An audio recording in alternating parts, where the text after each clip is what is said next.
E agora sim, por fim, o direito penal é também uma ciência fragmentária. Por que fragmentária? Porque o legislador, na verdade, como que funciona esta fragmentariedade do direito penal? O legislador, ele analisa todas as regras, todas as condutas existentes na sociedade.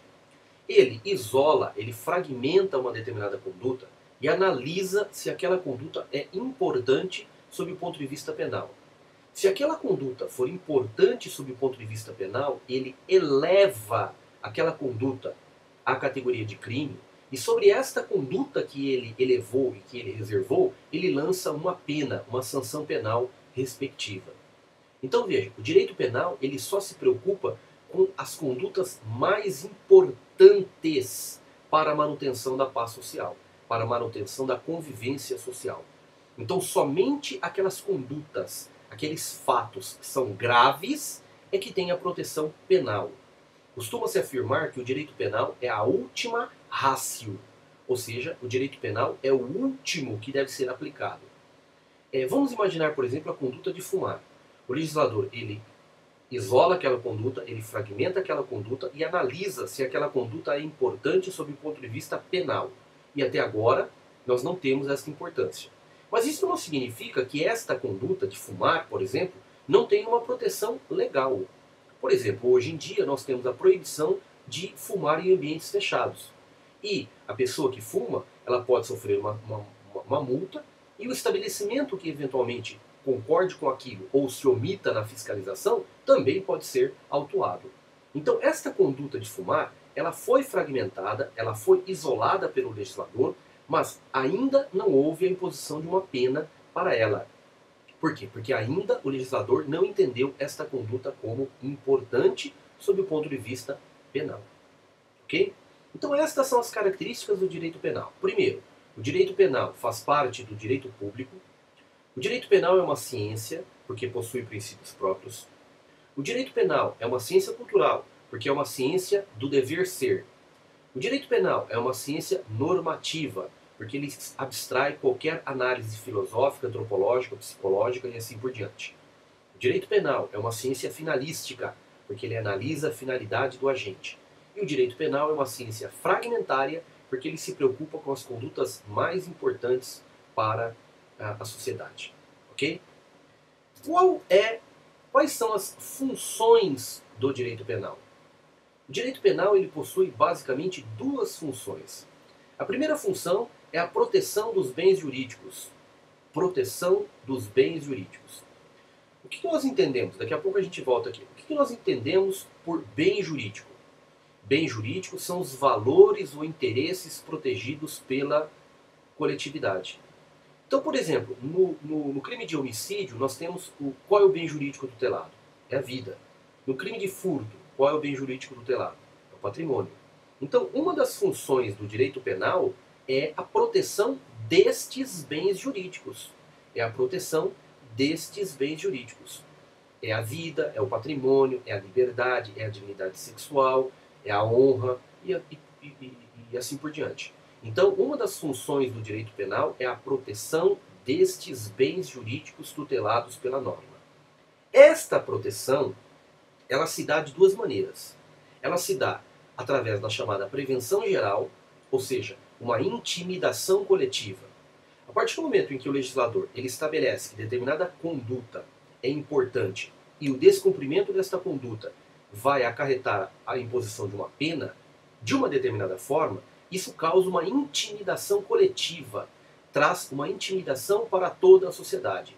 Então é uma forma de você prevenir, de maneira geral, a prática de determinadas condutas ilícitas, determinadas condutas criminosas. Então isto é a intimidação geral.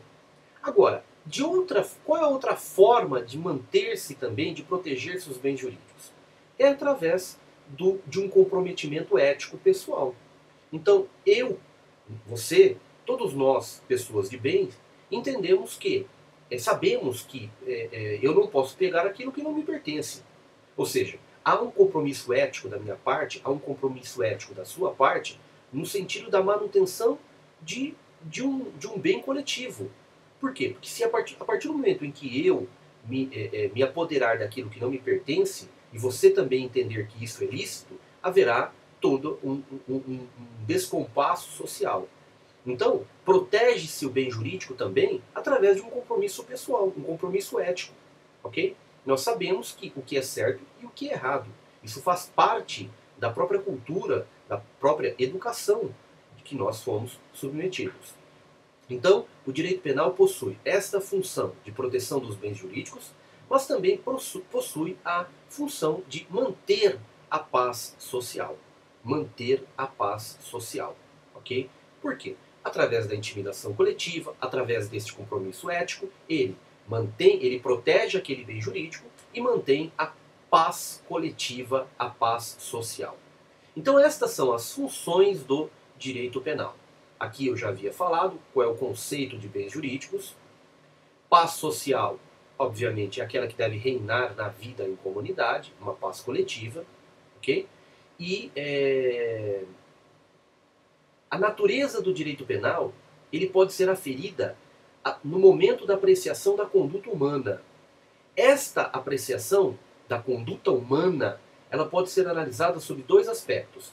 Ela pode ser analisada através daquilo que nós chamamos de desvalor do resultado, ou seja, quanto maior for a importância daquela conduta, maior for o impacto daquele resultado, maior deve ser o desvalor daquele resultado.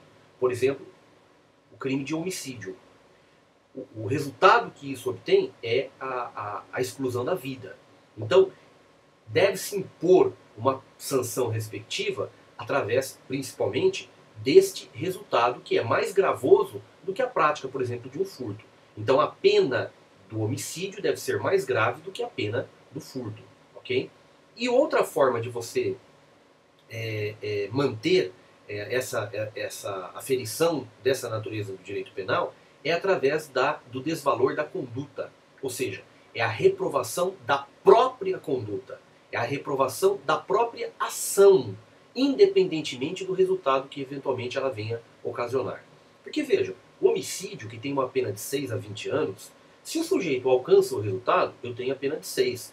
Se eu não alcanço o resultado, eu vou fazer um desvalor da própria conduta praticada pelo agente. A pena também será de 6 anos, só que será reduzida de 1 a 2 terços nos termos da tentativa.